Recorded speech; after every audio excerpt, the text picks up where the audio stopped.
Welcome to another episode of the Goonery. What's going on, everybody?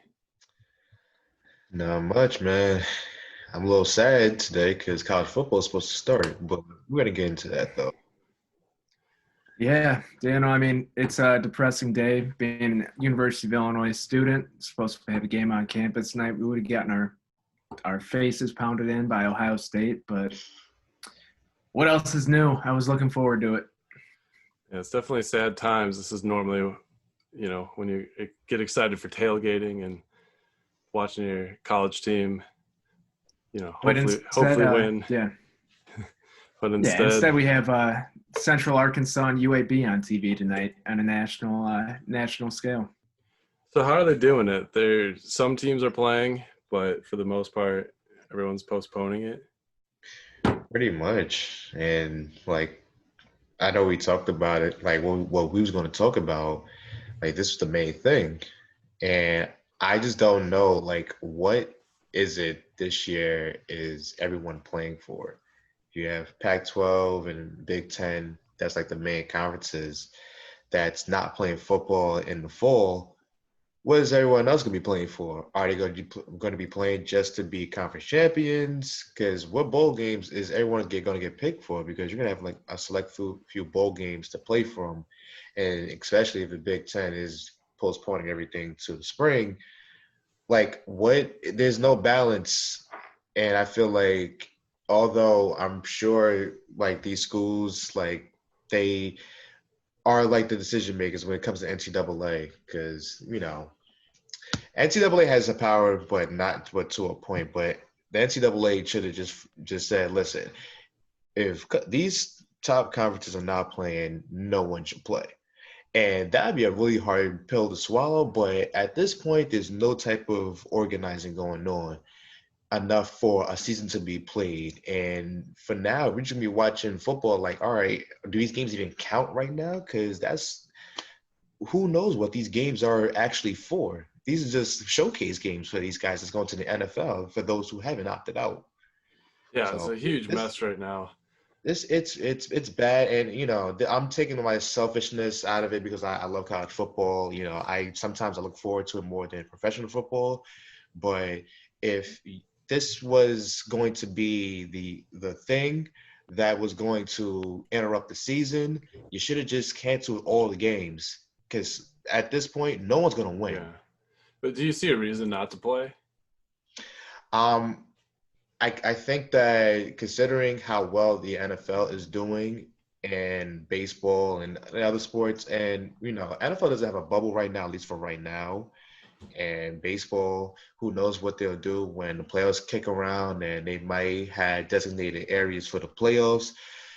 Obviously, college is different because you're around different kids all the time, and they like to party even though they know there is a pandemic going on. So we don't know what the safety is going to be about for them. So that's why it's a little different. But I think that it shouldn't hurt to try at the very, very least. And if it doesn't work out, you postpone the season, and then you just go from there.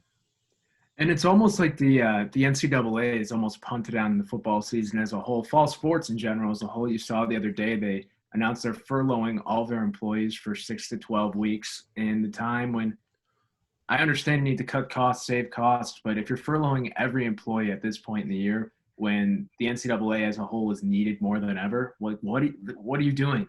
Your incompetence it's more apparent than ever. And it just, when the student athletes need you the most, you're not there. It's when you think of the NCAA, it's shit like this. This is why student athletes are always constantly upset. People can bitch and moan about how college athletes want to be paid. But if you're a revenue sport, if you're a basketball player or a football player, why not? You should be able to make money off your own likeness, especially with the pandemic right now. Mm-hmm. Yeah.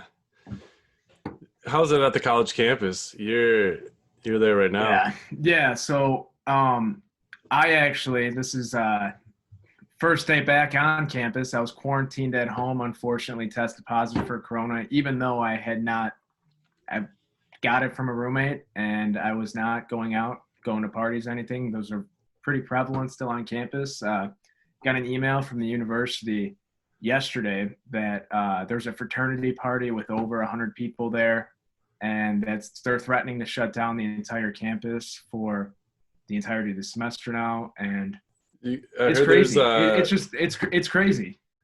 I heard people are encouraged to narc on parties up at Northwestern. Oh, they're doing the same at Illinois. I'll give it to Illinois, though. State-of-the-art testing 2 times a week. They're really at the forefront of everything. But, I mean, you have to think about it on the other college campuses, too, who aren't testing as much as Illinois. And I feel like that's why schools are afraid to play if they don't have the infrastructure in place to have these testing facilities. I mean, I had it, but I was asymptomatic. I felt completely fine the entirety of my 2-week quarantine. Who knows how many people are walking around not only campuses but the entire country with the virus? I It does can seem a understand. Yeah, it seems a little more dangerous on the college campuses. Like it's running Absolutely. rampant. Like you hear that's where it's spreading the most. And right now at Illinois, I think we have about 500 active cases, and that's with the entire student body who's living on campus testing twice a week. And I read something the other day that Alabama, they're well over 1,000 active cases, and they're not doing mandated testing. So who knows how many kids on that campus actually have it. Very on brand. I'd be down if Yeah. if they play in the spring. I think we could all get behind some spring college football for a year. I mean, I wouldn't be upset by that, but it's just like Brandon was saying, what are you playing for at this point? Is it going to go – because you can't have a college football playoff right now. It'd be incomplete. Are we going to go back to the old days when you had your USA Today national champion, your coach's poll champion? Hell, we could have the Goonery national champion. Like, honestly, I mean, like, you know what I mean? Like, there's going to be so many different national championship banners flying around the country after this weird shortened hybrid of a season that you don't know. We should have a national championship. Yeah, and spring college football, like, listen, any football at any time of the year, I'll be fine with it. Like, when XFL's around, I was an avid watcher of it. But in this situation, it's just, everyone's going to be playing their games, and then here comes the Big Ten marching in to play their games. It's just like, okay, why are you here? Like, everything's ended, especially with it's going to get mixed up with the draft and everything like that. Like, when is the season going to be slated to end? Because, they're going to be hell-bent on playing a 10-game schedule for the conference. So, how is that going to work? I got to push back the draft. Like, there's a lot of, variables that I'm pretty sure they haven't even thought about yet. They just want to play football, but you should be playing it at an earlier date than this. Yeah, I mean, and even the Big Ten now, too, they're talking about moving the season up starting in October and then saying that they would still be eligible for the college football playoff. Where are you squeezing those games in? It makes no sense. And they still haven't set a date. They're saying it could be as early as, I believe, like October 12th, the weekend of then, until Thanksgiving. And they still think they'll be eligible for a college football playoff. I don't see it. And just think about all the teams that could possibly have good records that still miss out because there's going to be a lack of bowl games. Where are they going to play? You played the whole season for nothing. You played the season just so, I missed on the college football player. I can't. So it's whatever. That's not traditional college football. You play to go to a bowl game or a national championship. So if I'm a player, I'm like, all right, what the hell am I playing for? If the season's going to start that late, all right, I'm opting out. I'm getting ready for the draft. I'm getting ready for next season. And if you do spring football as well, you have to think about that. If you do 2 full seasons, one in the spring, and then you come right back around and you start in August, September, when are these players going to have the time to get their body right? I understand they're young and they're receiving a college education to play football, but you have to think about the health of the student athletes in that capacity. Yeah. Yeah, it's got to be pretty rough to go from a season of like, and then a quick turnaround with the draft, and now you're starting training camp like a couple months later. If you get a serious injury, that's going to have a huge impact on your draft status. Mm-hmm. Might not be ready till the year after.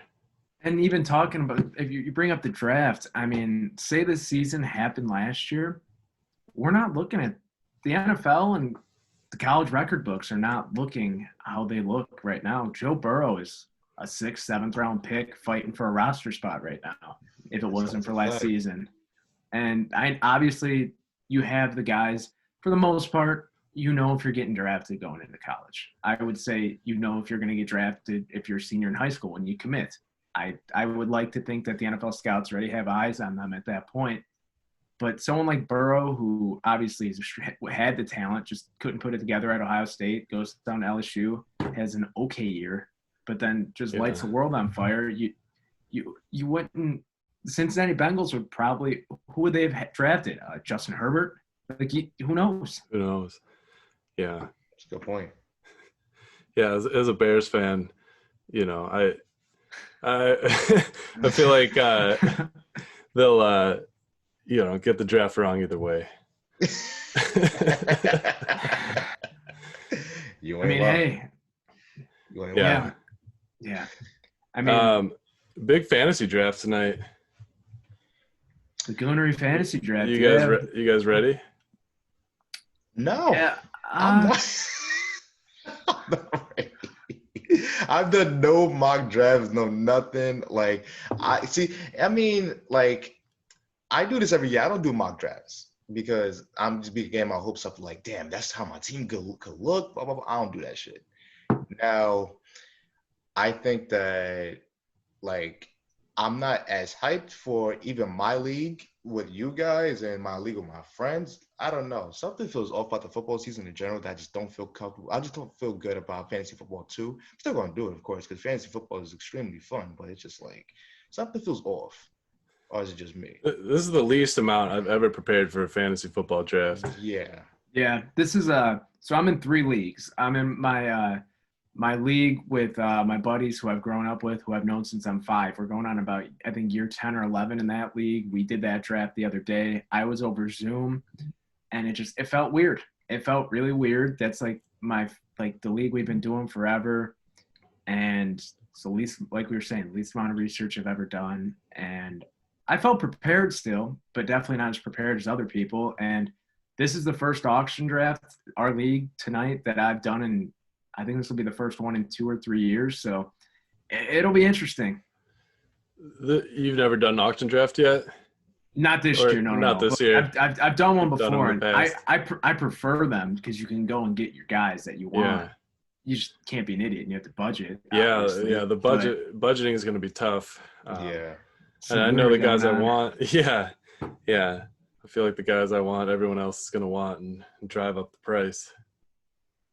We'll see. Doesn't it feel weird that we have NFL football next Thursday? Yeah. Yeah.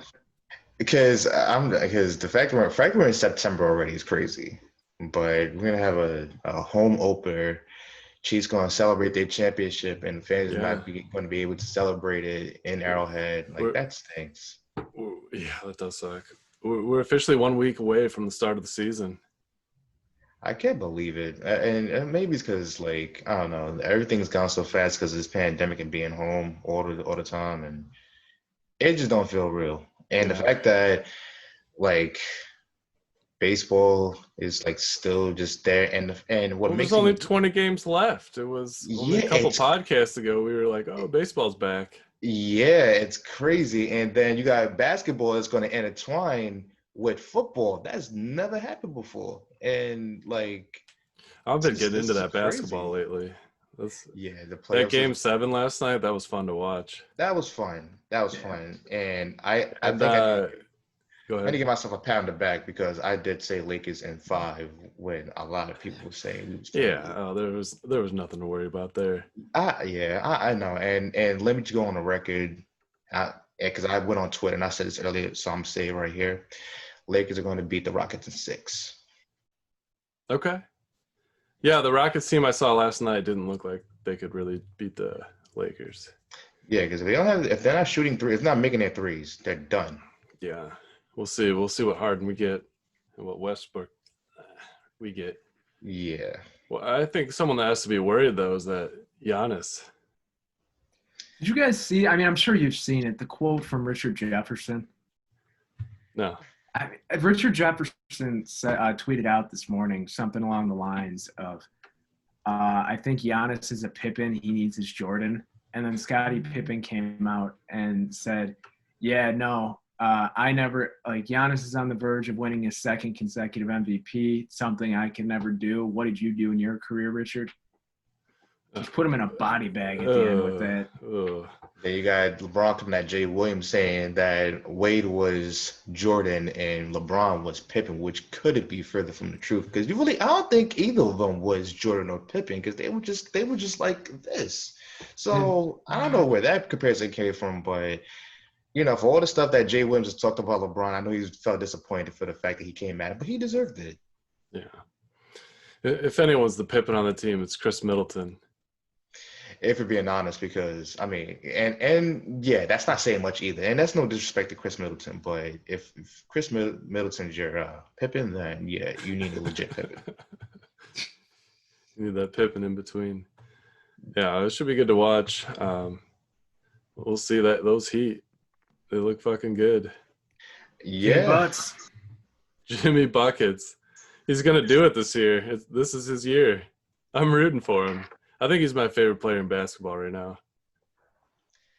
I don't blame you. Like I see so much of that Kobe and Jordan in him in terms of a mentality standpoint.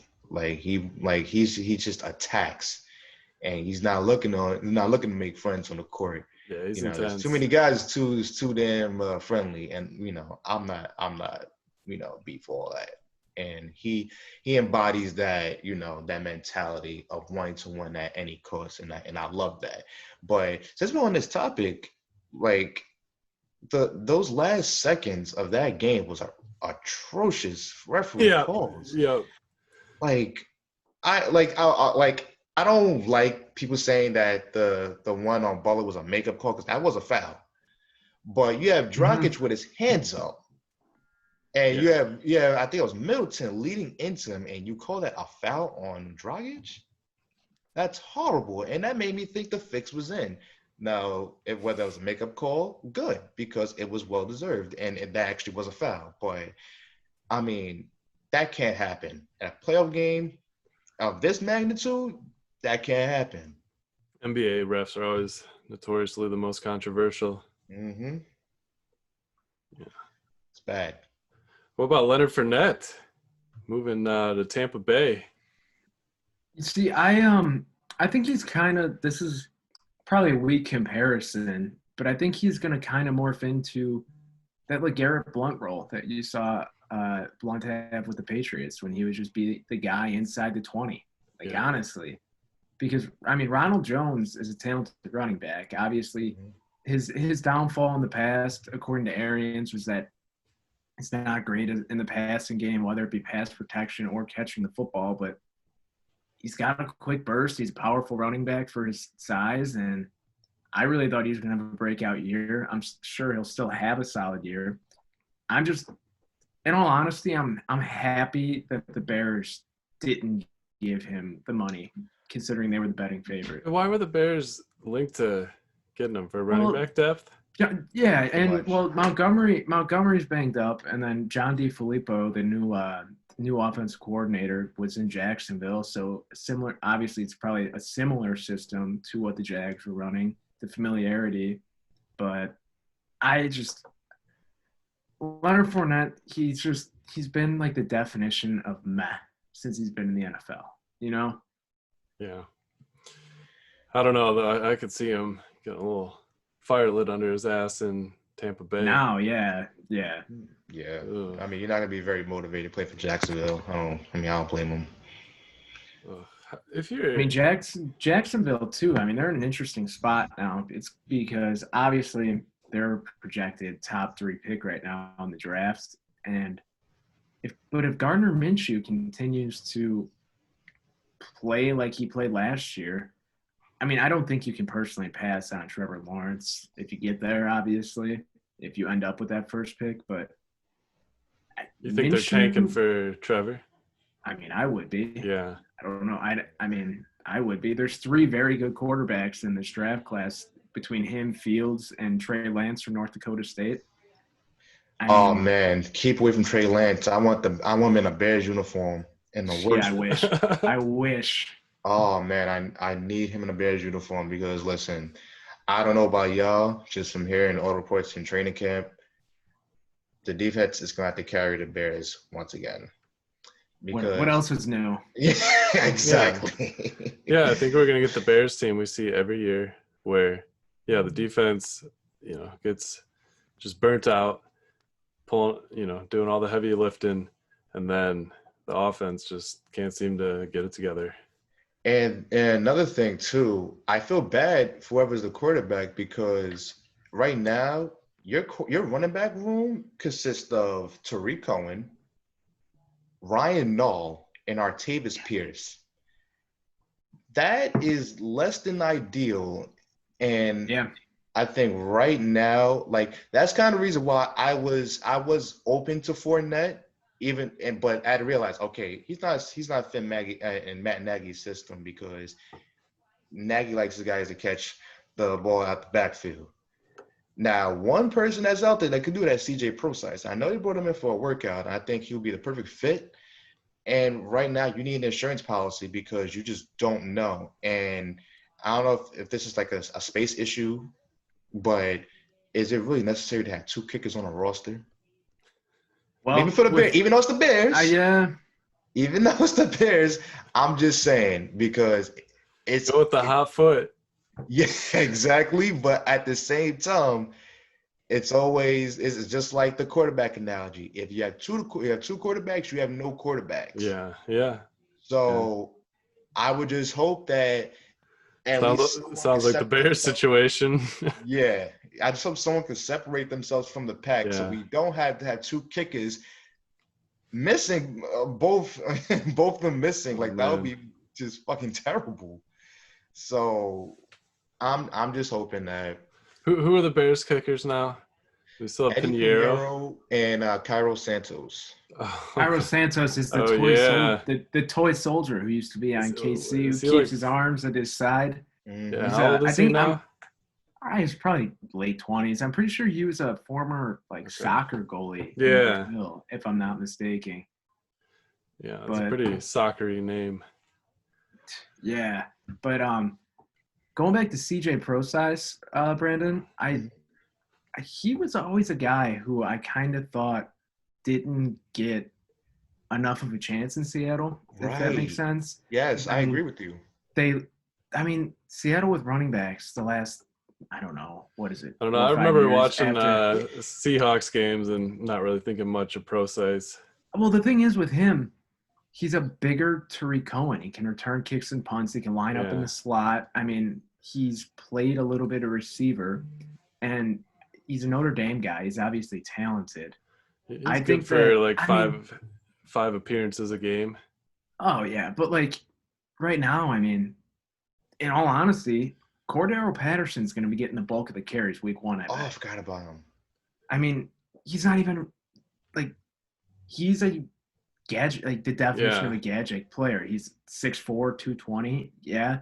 I mean, everyone remembers, Bear fans remember last year giving him the ball on 4th and 1, just a run up the middle, and he couldn't get it.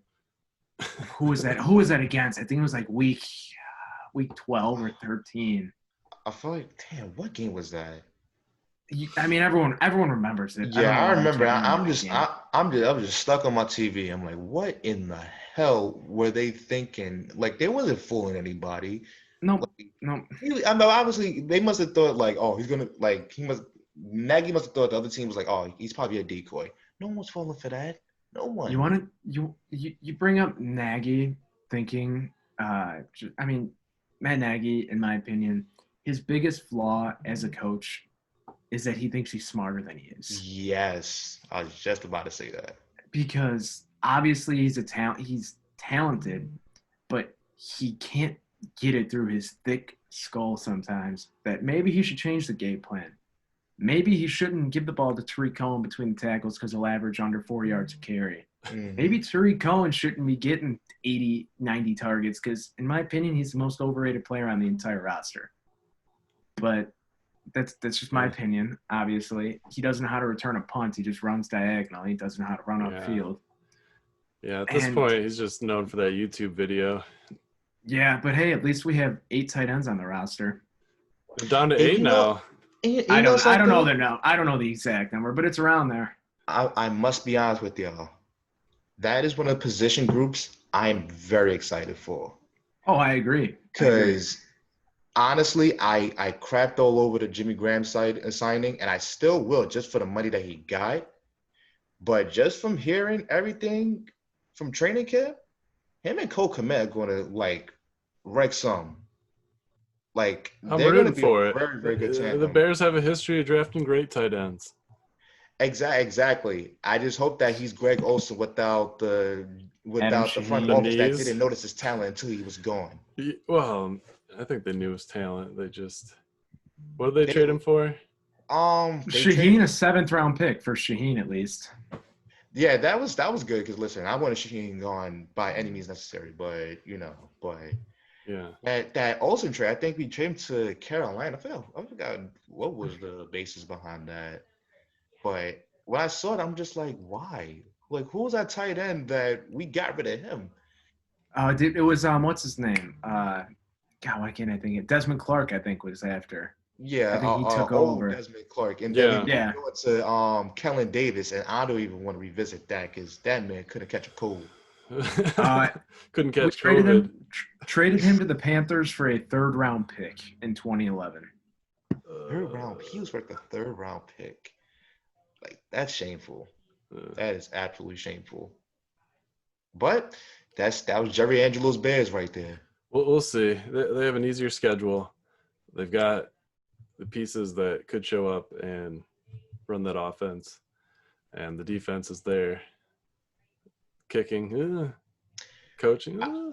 I have a question. If right, like no matter who it is, like, are you in a position of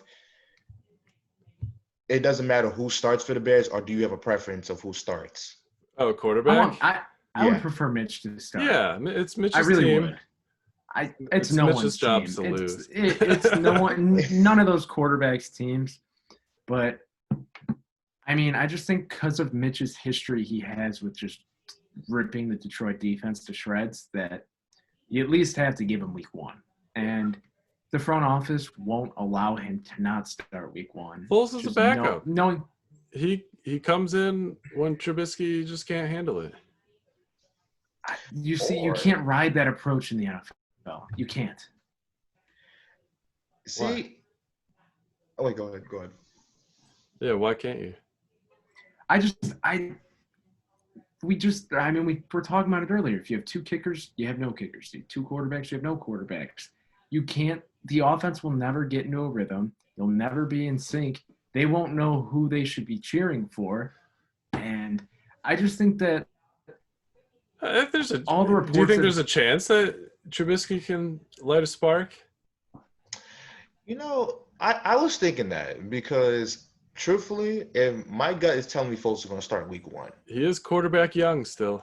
Yeah, exactly. Now, I do think it'll become a scenario where I was just thinking about this randomly. I'm just like, you know what? I see Foles not really commanding the offense week 1, first half. Second half, game still in reach. They bring Mitch in, and he just starts lighting the lines up like he always does. And then boom, we have a full blown quarterback controversy more than we have now.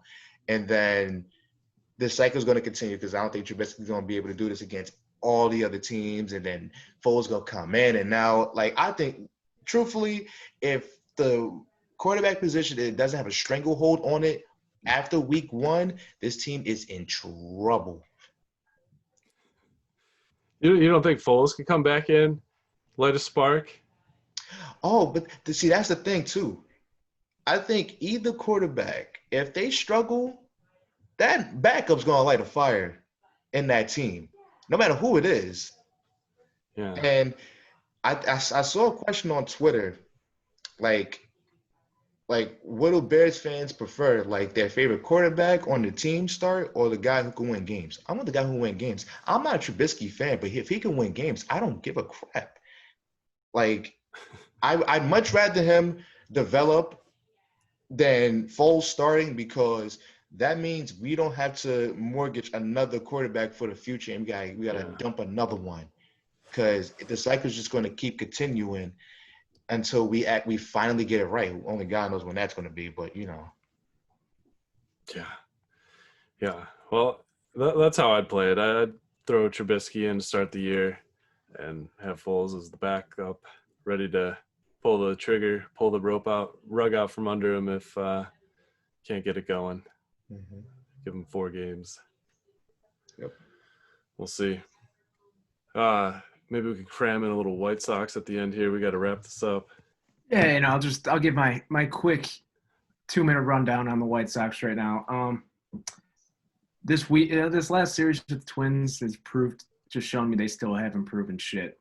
They can beat up on the teams like the Pirates, the Royals, and the Tigers, and they're gonna do it to the Royals again tonight in the next 2 days. But I mean, after this series with the Twins, management has to look at themselves and realize that they fucked up. They knew they needed another arm for the rotation. They're banking on Carlos Rodon coming back off the IL, but he has proven he can't stay healthy. Ronaldo Lopez, he's had one good stretch in his career. Sent back down to Schaumburg with the minor league squad. I mean, they have no bullpen right now. They're stretched so fucking thin because Don Cooper, all he can do as a pitching coach at this point in his career, I don't know why he's still there. All he does is he'll go out to the mound. You can just look and tell that he's such an old timer. He'll pat the pitcher on the ass. Hey, throw some strikes. Come on, hit the zone. We got you. You got your defense behind you. I mean, the guy just his track record in the past 5 years is nothing. He can't develop pitchers anymore. You look at Giolito. Yeah, a couple of years ago, he was the worst pitcher in baseball.